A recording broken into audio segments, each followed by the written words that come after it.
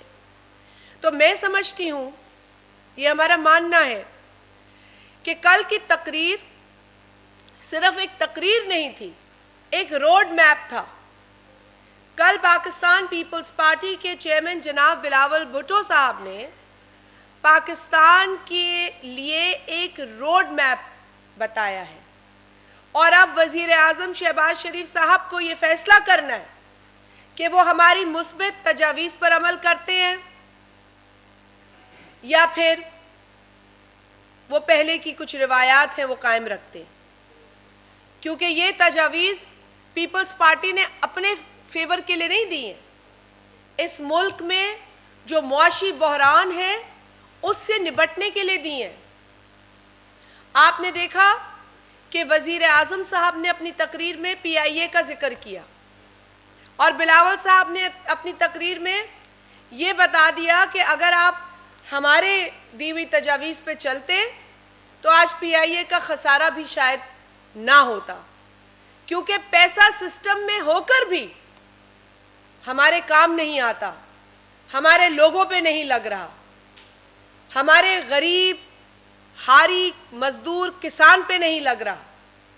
یہ تمام تر پیسہ ری ڈائریکٹ ہو کر ہماری جو موسٹ ولنریبل پاپولیشن ہے اس پر لگنا چاہیے، ہمارے کسان کو مضبوط کرنا چاہیے.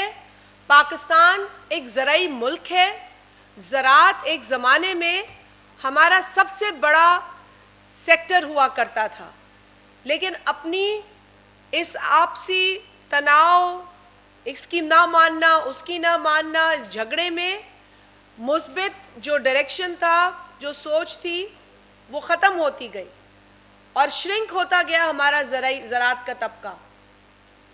آپ کو یاد ہے کہ جب صدر آصف علی زرداری صاحب پچھلی مرتبہ صدر تھے تو انہوں نے پرائیورٹی سیٹ کی. زرداری صاحب نے ایگریکلچر کو پرائیورٹی رکھا، اور انشاءاللہ تعالیٰ وہ ایک بار پھر صدر کا منصب سنبھالنے کے بعد انہی پرائیورٹیز پر کام کریں گے. پاکستان کے ٹریڈ پر جو انہوں نے گراؤنڈ تیار کیا وہ اپنی ایک خود مثال ہے. جس طریقے سے وہ چائنا گئے، زرداری صاحب کے چائنا جانے پر بھی تکلیف ہوا کرتی تھی، لیکن ان کے چائنا جانے کی ہی وجہ سے سی پیک ممکن ہو سکا. ان کے چائنا جانے کی ہی وجہ سے کئی پروجیکٹس ہمارے چائنا کے ساتھ شروع ہوئے.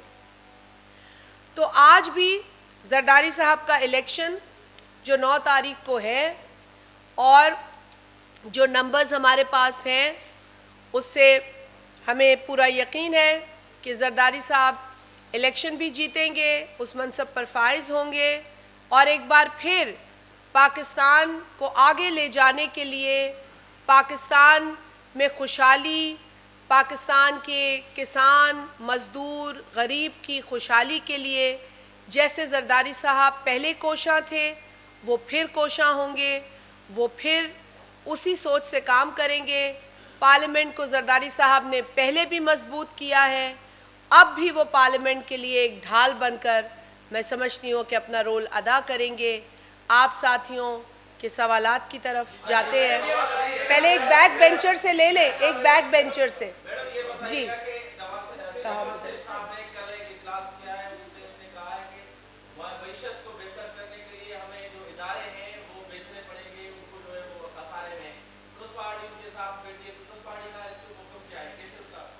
دیکھیں، سب سے پہلے تو پیپلز پارٹی حکومت کا حصہ نہیں ہے. ہم جو آئینی عہدہ ہے صدر کا، اس کا الیکشن لڑیں گے. ڈیپٹی اسپیکر کا آئینی عہدہ تھا، ہم نے اس کا الیکشن لڑا. ہم نے سپورٹ مانگی پولیٹیکل جماعتوں سے. صدر صاحب کے الیکشن کے لیے بھی ہم سپورٹ مانگ رہے ہیں. آپ نے بتایا کہ کل شہباز شریف صاحب نے بطور وزیر اعظم کو اجلاس کیا، اس میں انہوں نے نجکاری پر بات کی اور ادارے بیچنے کی بات کی. دیکھیں، ہم سمجھتے ہیں کہ یہ صرف واحد حل نہیں ہو سکتا اپنے مسائل سے نپٹنے کے لیے. جو تجاویز بلاول صاحب نے وزیر اعظم صاحب کو on the floor of the national assembly دی، آپ کے توسط سے ہم ایک بار پھر یہ بات دہرائیں گے کہ آپ بلاول صاحب کی ان تجاویز پر غور کریں اور ہر مسئلے کا حل اپنے ادارے بیچ کر آپ نہیں کر سکتے. اگر آپ کے پاس کوئی پلان ہے تو وہ پیپلز پارٹی سے شیئر کریں. اگر پیپلز پارٹی کی لیڈرشپ مطمئن ہوتی ہے اور ان کے پاس بھی کوئی تجاویز ہیں تو دیکھیں یہ کام کنسلٹیشن سے ہو تو بہتر ہے, کیونکہ پاکستان پیپلز پارٹی کی جو پرائیورٹی ہے وہ اداروں میں کام کرنے والے مزدور ہیں, اداروں میں کام کرنے والی لیبر ہے. اگر کسی بھی لیبر امپلائی کی روزگار چھن جائے گی تو اس سے پیپلز پارٹی کبھی خوش نہیں ہو سکتی.